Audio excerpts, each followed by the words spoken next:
our number. So if you ever have any questions, all good. So if you ever have any questions about your utility or concerns, or want someone to file a complaint on your behalf, you can give this hotline a call. Solar related questions are also routed to me. So if you do end up looking into community solar and you want to sign up and you have a few questions, you can always give us a call and we can help you out. And our website is also great. It has dozens of fact sheets and guides on utility related topics, as well as clean energy, energy efficiency, and electrification, which is a pretty new topic as well. And then finally, we have our outreach team, which I'm a part of. So we do close to 500 outreach events a year all over the state. So today I'm here, tomorrow I'll be in East St. Louis, the next day Frankfurt. So we go all over the place trying to help people out, let them know important information like what we'll learn here tonight. And then the final thing I'll say about CUB is one service we provide is called a utility bill clinic, or UBC. And these events actually allow people to come in with their utility bills in hand, sit down with the CUB staff member, and we'll go through that bill with you, show you what we're looking for when we look at bills, and then give you some suggestions on how you can reduce your usage and therefore save some money. So I don't know if we're doing one at this library in the near future, but we've definitely done it in the past, and we have an events tab on our website where you can check and see where we'll be. So that's definitely great. And we have a virtual option as well. If you just reach out to ubc@citizensutilityboard.org, we can set up an appointment over Zoom. So there's a little bit about CUB. Now we can get into community solar and our topic for tonight. So first, I like to, talk about why renewable energy is a good thing in general. And I'm going to go quickly. Hopefully I'm preaching to the choir here a little bit, but overall, growth of renewable energy can really help environment, building jobs, our health, and savings. A lot of this comes from the fact that currently most of our energy comes from burning fossil fuels.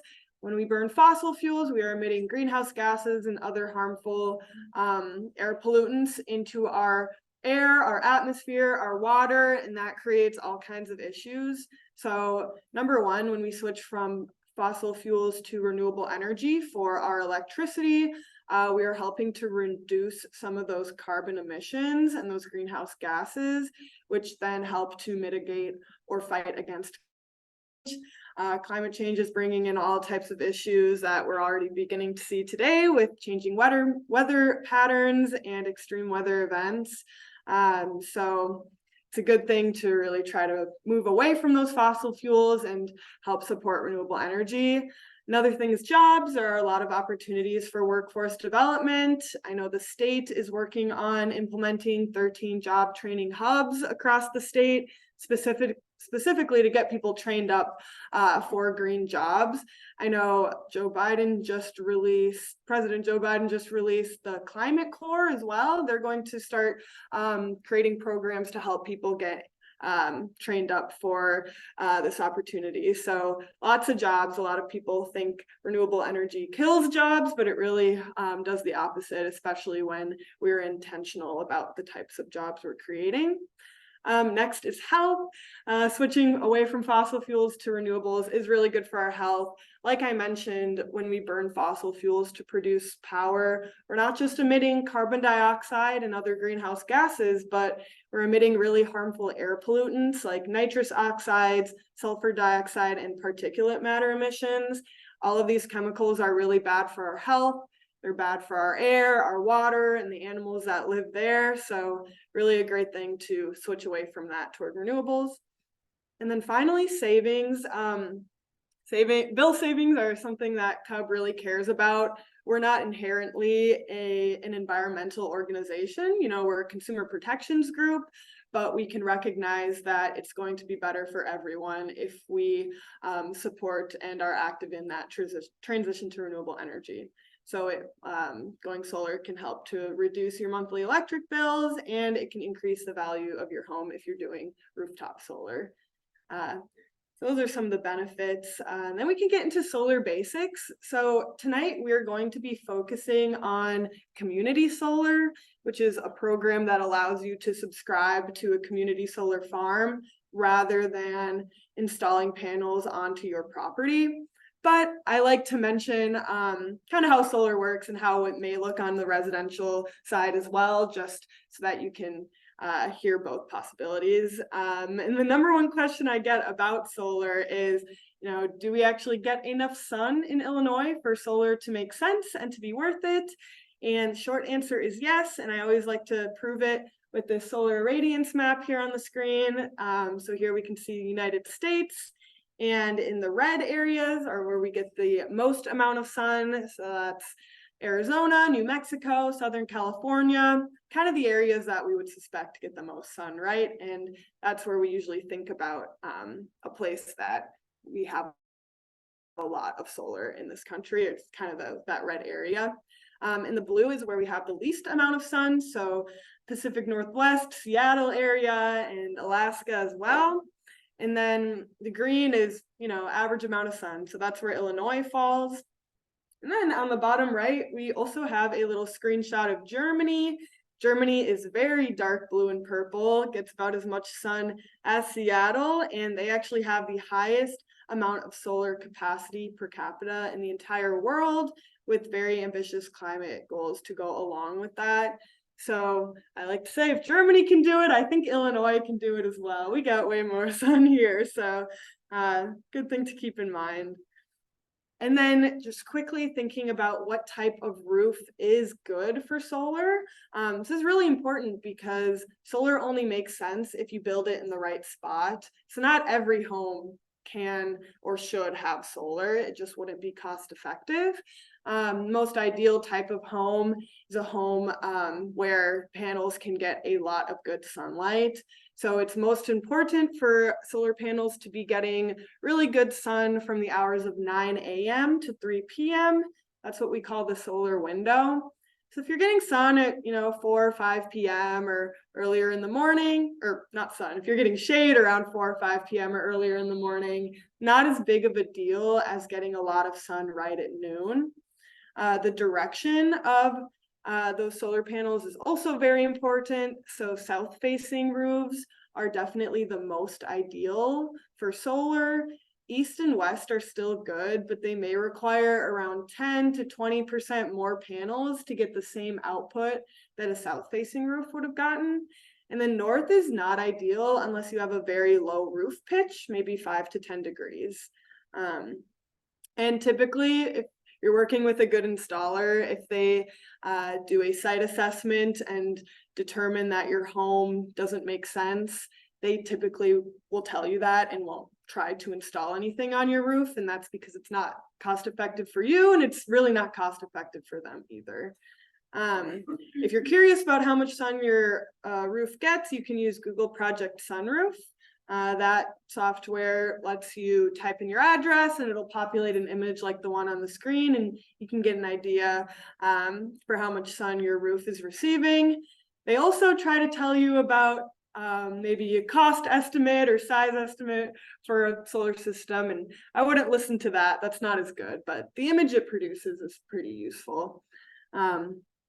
So say tonight you all go home and you type in your address and you find out that you do not get any sun on your roof, and you forget that you have a giant tree that blocks sun all day long. Then community solar might be an option for you. The main goal of community solar is to make sure that anyone can access the benefits of solar and do their part to support the growth of solar in Illinois. So this program is really great, again, for people who have shaded roofs, or maybe their roof is facing the wrong direction. It's great for people who rent, people in condos, or if you just don't really want to go through the trouble of getting solar, or maybe you think you'll move in a few years and want to wait. This has been a really good program for you.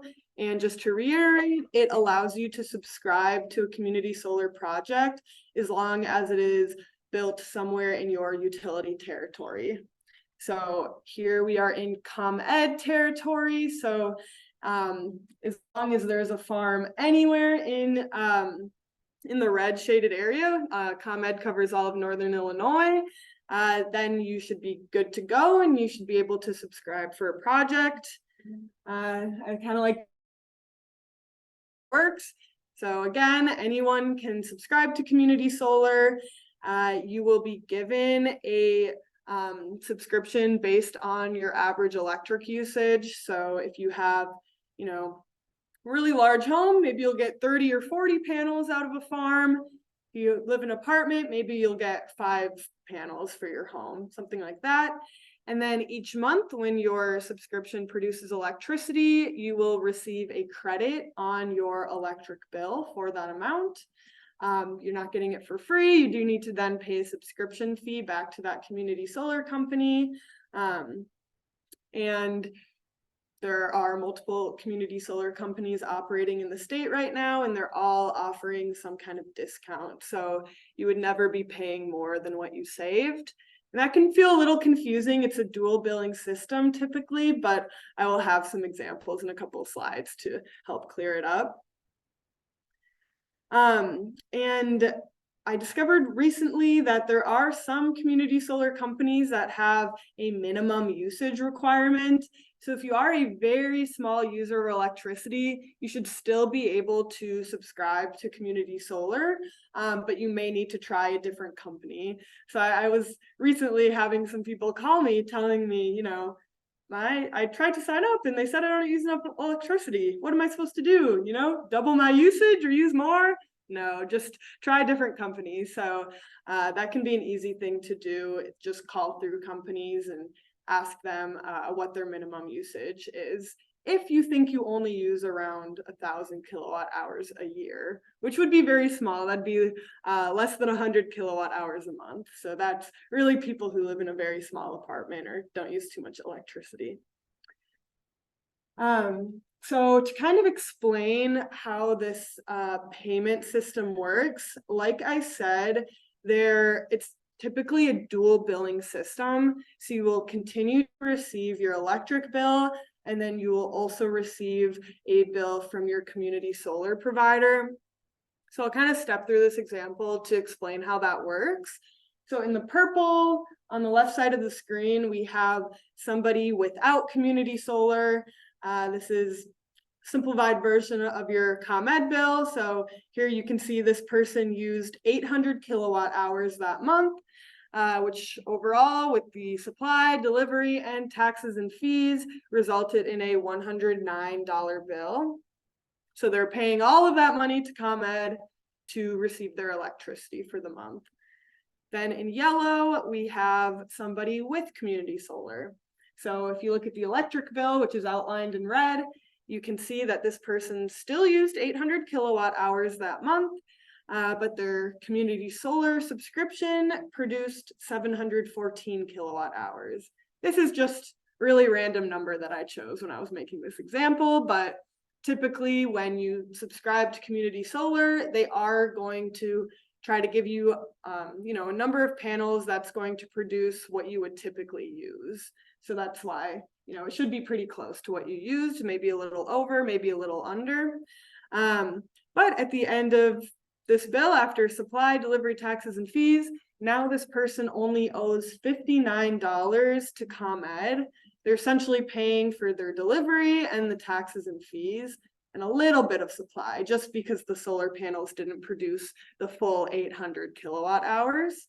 So you're paying less to ComEd, and then you get your second bill in from your community solar provider. And here is where this discount comes in. So to back up a little bit, thanks to the Climate and Equitable Jobs Act that passed in 2021 here in the state of Illinois, community solar providers or developers are able to get some funding from the state to build these farms. And because of that, they're able to pass on some of those savings to consumers. So rather than charging you the same rate that ComEd is charging you for electricity, they're able to either give you, from what I've seen on the market, either a 10 or a 20% discount. So for a really easy example, say you were paying 10 cents a kilowatt hour to ComEd, if you had a 20% discount, you would only pay 8 cents per kilowatt hour to your community solar farm. So as this bill kind of demonstrates, even though you saved $50 on your ComEd bill, you're only paying $40 back to the community solar provider. So with community solar, you're able to, rather than pay ComEd for your electricity, you're able to pay this community solar company for electricity from a community solar farm, which is kind of nice. You will notice the total savings for the month were $10. So definitely not the most significant amount of savings, but over a year, that's $120, and you're saving money to do a good thing, which is pretty great setup. A lot of times it's the other way around. So, and it's a nice way to get involved with solar, and good way to support the development of solar here in the state. With community solar, you're not paying a fixed monthly fee for that energy. The amount you're paying will depend on how much electricity your solar subscription produced that month. So, in the winter time, our solar panels are going to produce a lot less electricity, and then you'll pay a lot less as well. So, because for example, in this, it's a $50 credit, so you're paying $40 back. Maybe in the winter it'll be, a $20 credit, and you'd pay $18 back. Don't check my math on that, but that's kind of how it works. But no matter how much your solar subscription produces, you're always going to save that 10 or 20%. The savings will just vary depending on how much electricity is being produced. That kind of makes sense. So then here we have an example of what a community solar person on ComEd would look like, what their bill would look like. So if you look at this, you may recognize it. It's the backside of a ComEd bill. So most of this is pretty much the same as what you're seeing right now. One major difference is under meter information up at the top, they add a section called Renewable Community Supply Details. So that is where you can see the name of your project, the phone number for the company that you signed up for, the amount of electricity that your community solar subscription produced, and what that looks like in terms of a monetary credit. So that's kind of that first red box there. And then that credit will be applied under the supply portion of your bill. That's where it'll show up. But it can actually net out more than just the supply. So for an easy example, say your supply is worth $50 and your community solar subscription produced $75 worth of electricity. It would just bleed over to either delivery or taxes and fees and continue to net out parts of your bill. For some reason, ComEd just likes to put it all under one line item under the supply section. But that's kind of what your ComEd bill would look like. Again, a lower bill. Instead of paying ComEd for that electricity, you would then pay a community solar provider. So you may think that community solar sounds similar to something called an Aries Green Plan. So I kind of want to go over what an Aries Green Plan is and why it is different than community solar. So an Aries, let's start there, is what we call alternative retail electric suppliers or alternative suppliers. So these are energy supply companies that try to get you to switch your supply from ComEd to their source. So I don't know if you've ever seen them in front of grocery stores, Walmart. I've seen them at street festivals, at churches, or things like that. They will go door to door and they'll send you things in the mail. And they will typically try to get you to switch your supply from ComEd to the alternative supplier.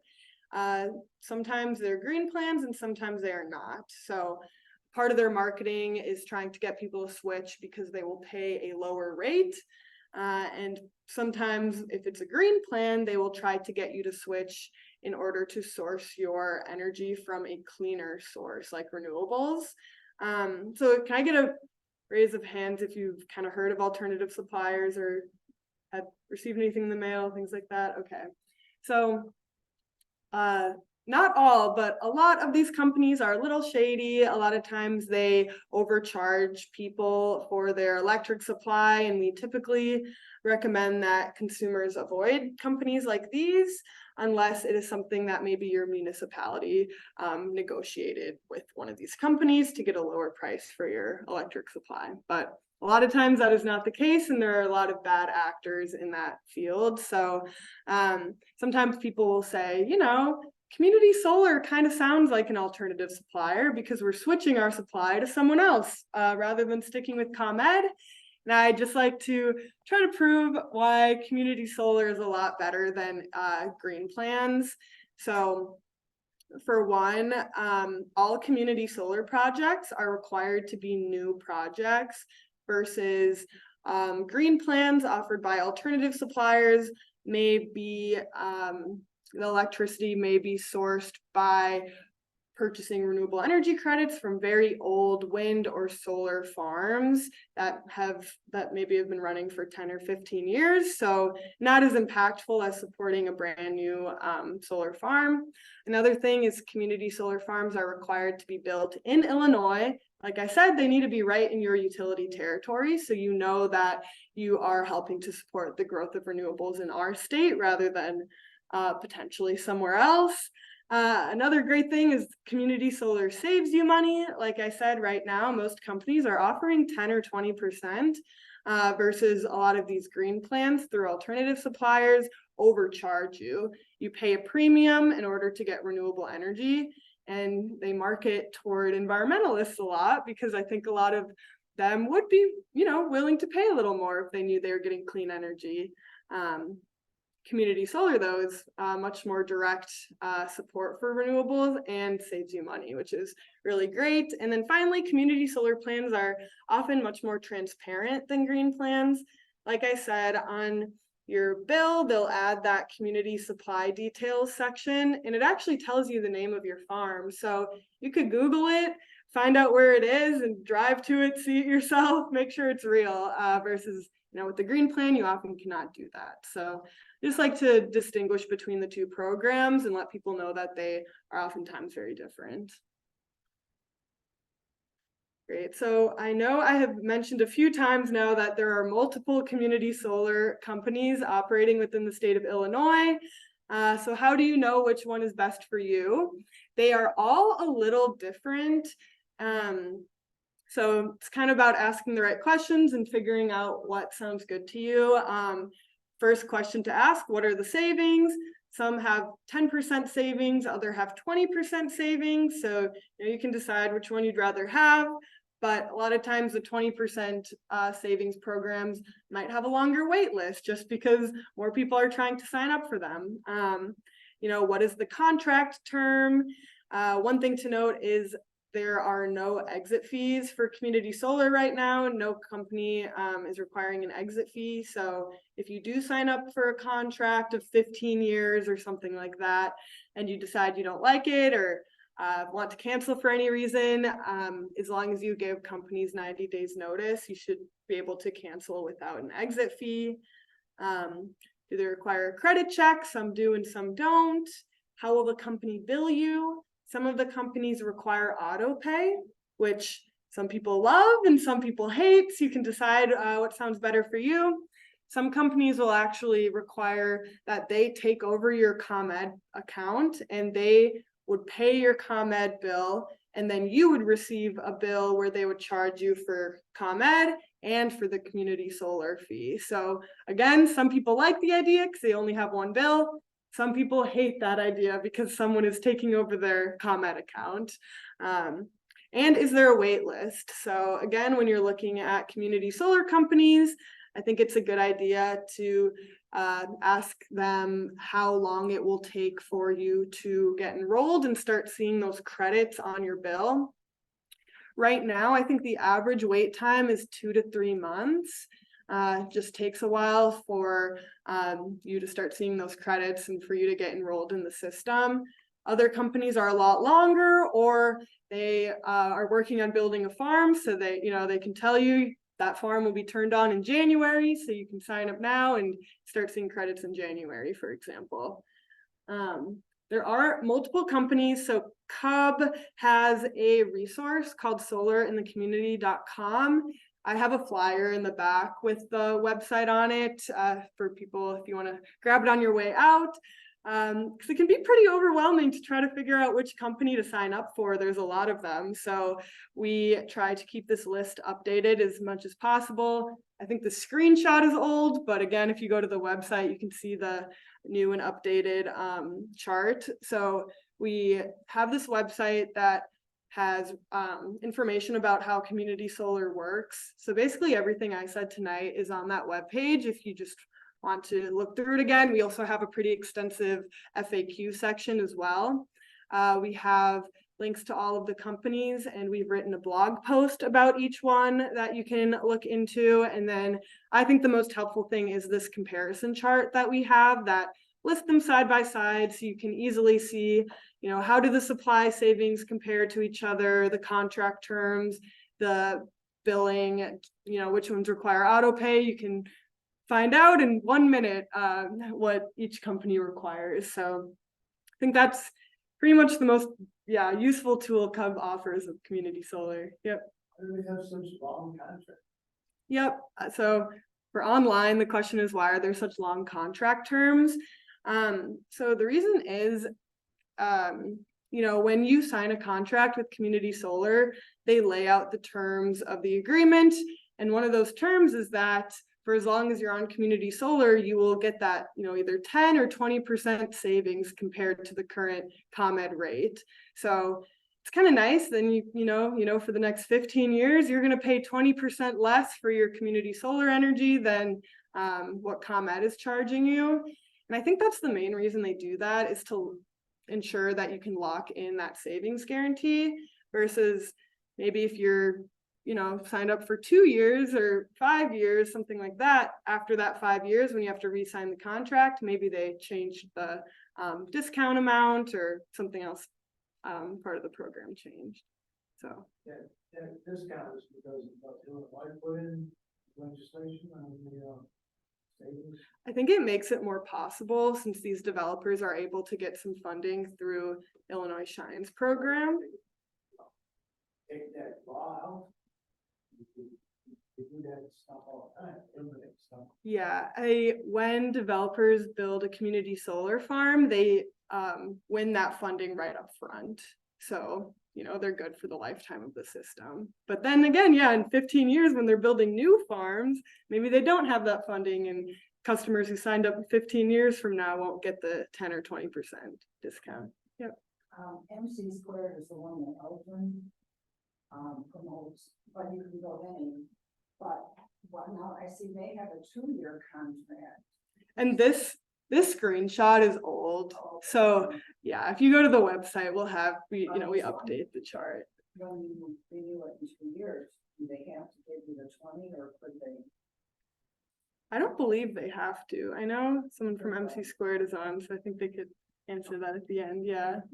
So 20 years is about the average lifespan of the solar panel. So it could be that that's the expected lifespan of that particular array. Yeah. Some less a lot. Mm-hmm. Yeah, I mean, some are guaranteed for 50 years. Yeah. Or 80 years, but most common solar panels Mm-hmm. have a very low degradation. Yeah. Yeah, and these are kind of my guesses as well. So, I'm sure these developers all have their own specific reasons for why they offer what they do as well. Yeah. Do the same type of solar panels we put on roofs? Probably not. A lot of these are probably going to be bigger and a different grade, just because it's commercial size projects versus our smaller residential. And then these projects are either, in farmland, like out in fields, kind of in the middle of nowhere. But I know the state is also trying to encourage the development of community solar farms on existing buildings as well, just to kind of diversify the type of land that these projects are popping up on. So yeah, that's a little bit. I think the chart is very helpful and we do keep it updated. So always good to look at, but good to call the companies as well, maybe before subscribing. One thing that we do not put on this chart is wait time, just because it changes so often. I don't think we would be able to, keep it accurate. So that's always a good thing to call ahead and ask about. Is there an incentive by the side of the state? Yeah, definitely. Yes. Yeah. So, well, for consumers, kind of the incentive you're receiving is that 10 to 20% discount. Yeah. No, but you say like for some income tax, then they can. That would be if you got rooftop solar. You would get the federal tax incentive and a state incentive. Yeah, it works a little different. Community solar, since you don't own the system, you kind of get indirect benefits versus direct. Yeah. And then I'd just like to mention that nonprofits and small businesses are also able to subscribe to community solar. It can be a little trickier if you use a lot of electricity, just because there are size maximums for subscribers to community solar farms, but it may be something you would want to look into for, say, your church, or again, if you're at a nonprofit or small business. So I'd like to mention that as well. Great. And then next, I want to talk about Solar for All. So this is Illinois' income eligible solar incentive program. So I was kind of mentioning earlier something called Illinois Shines, which is the market rate incentive program. And that is where community solar developers are able to apply and get incentive from the state for these projects. And then Solar for All is kind of the sister program to Illinois Shines, specifically for income eligible solar. It's a really good program. You can get rooftop solar, or you can subscribe to Solar for All community solar farms. And the major difference is I've been mentioning a 10 or 20% discount on the supply with community solar. Through Solar for All, it's a 50% discount minimum. So, if you qualify, this is definitely the best way to go for you. And the income level is you must be at or below 80% area median income. So in this area, that is around $58,000 for a one-person household and around $83,000 for a 4-person household. So if you or someone you know will qualify for this, it's again definitely the best way to go. And in the back, I do have some handouts for the Solar for All specific community solar farm. Right now, there's only one company that's offering it in ComEd territory, and it's Solstice. So again, it's 50% discount on the supply. You're able to lock it in for 20 years. No cancellation fee. And then the nice thing about this one is they've actually worked with ComEd to get everything onto the ComEd bill. So rather than a 2-bill system, it's all on your ComEd bill, which is nice and something I suspect all community solar companies will be doing in the near future as well. Maybe, yeah. Is this transferable if we in case we sell the house? Yep, so you can, for all, oh yes, sorry. So she asked if you can transfer your subscription or pass it on, and answer is yes. So for all community solar, both Solar for All and then everything else I've been talking about, again, you can cancel if you'd like, or you can actually take it with you if you move, as long as you are in the same utility territory. So as long as you're staying in ComEd, you can take your subscription with you, so you don't have to wait in line again. And you can also pass it on to the next tenant of your home or apartment, which I've never heard anyone actually doing, but I know it's an option. If you know who's coming in after you, you're able to transfer that subscription to them. But again, you can also cancel, especially if you're moving out of the state. You can do that easily. That's about all I have on community solar, and then I'm just going to talk quickly about energy efficiency. So it's really important to consider energy efficiency as well as renewable energy, especially if you're doing a rooftop system. You can save a lot of money on your system if you really reduce your energy usage and make sure that your home is efficient. So there are a lot of different things you can do and a lot of programs. A lot of them can be found on comed.com/ways to save. They list a lot of different programs, both free ones, income eligible programs. They also have a lot of rebates for either appliances that are energy efficient and services like an HVAC tune-up, things like that. So it's a good website to check out. Another thing we recommend is making sure that we have LED lighting and keeping an eye on your energy usage habits. So even turning off the lights or unplugging things when you leave the room can make a huge difference. And with the winter time coming up, we always say it's important to make sure that your home is tight. So if you have any drafty windows or doors, getting some sealant for those for the windows. Keeping draft out can be impactful, especially for your gas bill. And one program we always like to talk about is ComEd's Home Energy Assessment. This is a free program for any ComEd customer. You actually pay for it under the taxes and fees section of your bill. So we always say try to recuperate that cost and sign up. And with this program, ComEd will actually send someone out to your home and they'll do a walkthrough and come up with a pretty simple report of suggestions for how you can become more energy efficient or reduce your energy usage. And then you will also get freebies, which is nice. If you don't have a programmable thermostat, they will install one and program it for you. They will install LED light bulbs, faucet, aerators, and water sense certified shower heads, and up to 6 feet of hot water pipe insulation. So all kinds of freebies. If you haven't done it, you might as well, especially again, since you pay a few cents for it every month under the taxes and fees section of your bill. And then before we end, I just want to talk a bit about consumer protections. So first, whether you're doing community solar or rooftop, it's always important to compare offers. So, when you look at that comparison chart on CUB's website, try to pick your top maybe 3 companies and then do a little bit of research or give them a call and check out what that wait time is going to be, and really try to decide which program is going to be best for you, just because all of these companies do operate a bit differently.